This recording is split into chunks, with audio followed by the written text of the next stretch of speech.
عبدالحبیب بھائی ماشاءاللہ ایک بڑی تنظیم کے بڑے عہدے پر آپ فائز ہیں، تو عہدہ دینے میں آپ کے ماتحت بھی ماشاءاللہ ہزاروں ہی ہوں گے، تو عہدہ دینے میں یا عہدہ لینے میں بھی جلد بازی نہیں کرنی چاہیے؟ بڑا اچھا ایک مقولہ ہے کہ right person for the right job, یہ سب سے بڑا کام ہے۔ مطلب عہدہ بانٹنا تو سب سے زیادہ آسان ہے کہ بھائی آج سے آپ یہ سنبھال لیں، آپ سے یہ سنبھال لیں۔ اب جس بندے کو اپنے گھر کا حساب نہیں آتا اس کو آپ اکاؤنٹس کا ذمہ دار بنا دیں تو معاملہ خراب ہی ہونا ہے نا۔ تو right person for the right job یہ بہت مشکل کام ہے اور اس پہ بہت زیادہ پرابلمز رہتی ہیں، لیکن اس پہ ڈیسیشنز لینے چاہیے کہ اگر آپ نے کسی بھی جگہ پر، چاہے وہ اپنا کاروبار کر رہے ہیں، کوئی آرگنائزیشن کو لیڈ کر رہے ہیں، اگر آپ نے کوئی بندہ اپوائنٹ کیا اور وہ وہاں پر سوٹیبل نہیں ہے تو باقی لوگوں کی زندگی خراب کرنے سے بہتر ہے کہ آپ اس کو چینج کریں، یا تو تربیت کریں یا چینج کریں۔ تو یہ تو بالکل ہونا چاہیے کہ بہت جلدی کسی کو کوئی ذمہ داری نہیں دینی چاہیے جب تک آپ اس کے پاس کوئی نگرانی شورا سے ماشاءاللہ ایک بات سیکھی کہ جب آپ نگرانی شورا کو ہم بتاتے ہیں نا کہ ہم فلاں اسلامی بھائی کو ذمہ داری دینے چاہتے ہیں تو بولے اس کا ایکسپیرینس کیا ہے، اس بات کا کوئی سکسیس سٹوری ہے اس کے پاس؟ اچھا پتہ چلا جب تھوڑا سا وہ ڈگ کرتے پتہ چلا اس بندے نے کبھی یہ کام ہی نہیں کیا، سمجھدار بڑا ہے تو اس کو دے دیتے ہیں۔ بھائی صرف سمجھداری اس فیلڈ کی ضرورت نہیں ہے، اس فیلڈ کی ایکسپرٹیز کتنی ہے۔ صحیح۔ تو یہ تو اب چونکہ دعوت اسلامی ڈے بائی ڈے ترقی کر رہی ہے، 100 کے قریب ڈپارٹمنٹس ہیں، روز نیا ڈپارٹمنٹ بن رہا ہے، تو اب جہاں جو بندہ رکھنا ہے اس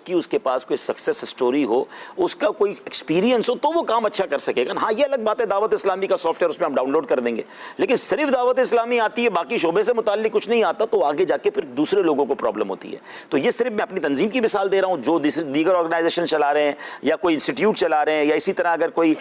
یوں سمجھیے کہ بزنس کر رہے ہیں تو جس پوسٹ پر جو آپ بندہ رکھ رہے ہیں اس کی باقاعدہ پراپر طریقے سے سلیکشن کیجئے، ورنہ وہ آپ کے ڈپارٹمنٹ کو برباد کر سکتا ہے۔ اور یقین کریں اشفاق بھائی، اچھا بندہ right person for the right job آپ کو مل گیا نا، وہ آپ کے دکھ دور کر دے گا، وہ آپ کے ڈپارٹمنٹ کو وہاں لے جائے گا جہاں آپ کی سوچ ہے۔ یار اب آپ کی دکھ دور ہو گئے نا، کمال تو یہ نا کہ آپ اگر کسی چیز کو لیڈ کر رہے ہیں تو آپ کے ساتھ کام کرنے والے آپ کے دکھ دور کر دیں۔ اگر ایسا بندہ رکھا ہے کہ جس کو چلانا ہی میں نے ہے، اس کے سارے کام میں نے ہی کرنے، قدم قدم پر اس کو سمجھانا ہے، تو پھر تو میرا کام ڈبل ہو گیا نا۔ تو یہ ہے وہ چیز جو سمجھنی چاہیے، اور اس کی بنا پر کئی جو انسٹیٹیوٹس کے بڑے ہوتے ہیں یا بزنس رن کرنے والے ہوتے ہیں وہ اپنے آفس سے کھڑے نہیں ہو سکتے،